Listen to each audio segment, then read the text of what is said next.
Notre pays est en train d'être détruit sous nos yeux.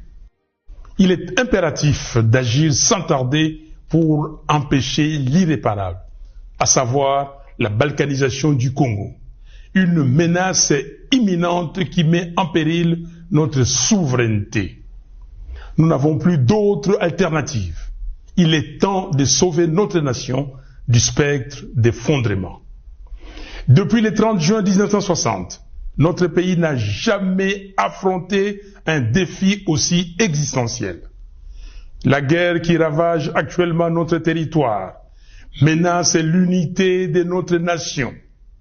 Dans ces contextes d'extrême urgence, la cohésion nationale doit s'imposer comme notre priorité politique absolue.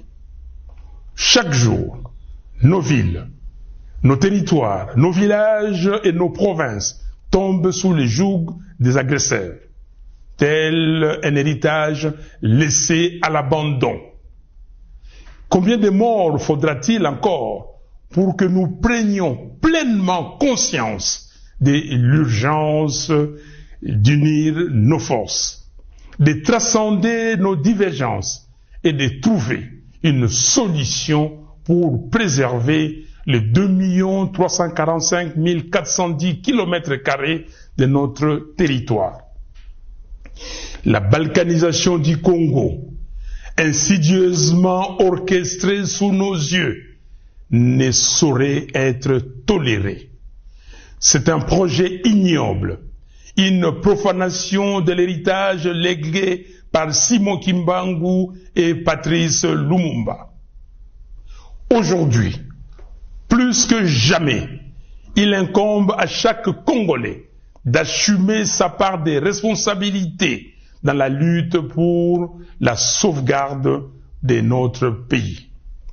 Cette guerre, ces souffrances, ces vies fauchées en grand nombre nous enjoignent à un profond changement d'attitude.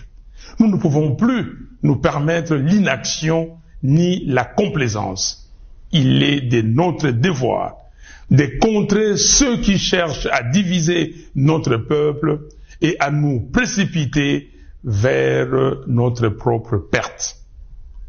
Face à l'ampleur du désastre, la division interne est un luxe que nous ne pouvons plus nous offrir. L'initiative congolo-congolaise, que nous qualifions de processus de Kinshasa, proposée par la CENCO et l'ECC, constitue une opportunité historique pour mettre fin à la guerre et reconstruire notre pays. Ce projet ne se limite pas à un simple appel à la paix. Il incarne une profonde refonte de notre approche politique, une véritable révolution dans notre manière de vivre ensemble. Je lance donc un appel ferme à tous les Congolais, quelles que soient leurs appartenances, à se rallier à cette dynamique de réconciliation et de cohésion nationale. L'heure est à la responsabilité individuelle et collective. Il est temps d'agir pour sauver notre pays.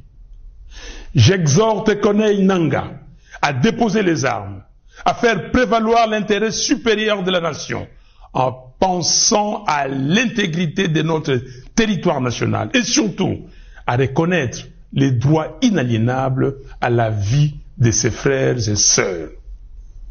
J'en appelle à Joseph Kabila afin qu'il se remémore tout ce que le Congo lui a donné et qu'il s'engage résolument en faveur de la paix.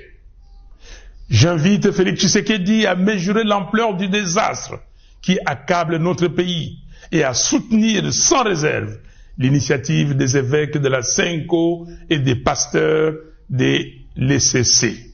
J'encourage enfin l'ensemble des responsables religieux à s'unir derrière ces processus salvateurs pour notre nation. C'est une catharsis. Mes chers compatriotes, il est impératif que nous agissions sans délai pour mettre un terme à la guerre, stopper les massacres des Congolais, en finir avec les déplacements forcés de nos concitoyens, restaurer l'intégrité de notre territoire et alléger les souffrances de notre peuple.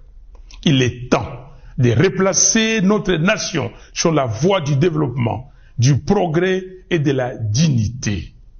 Que Dieu bénisse le Congo et son vaillant peuple. Je vous remercie.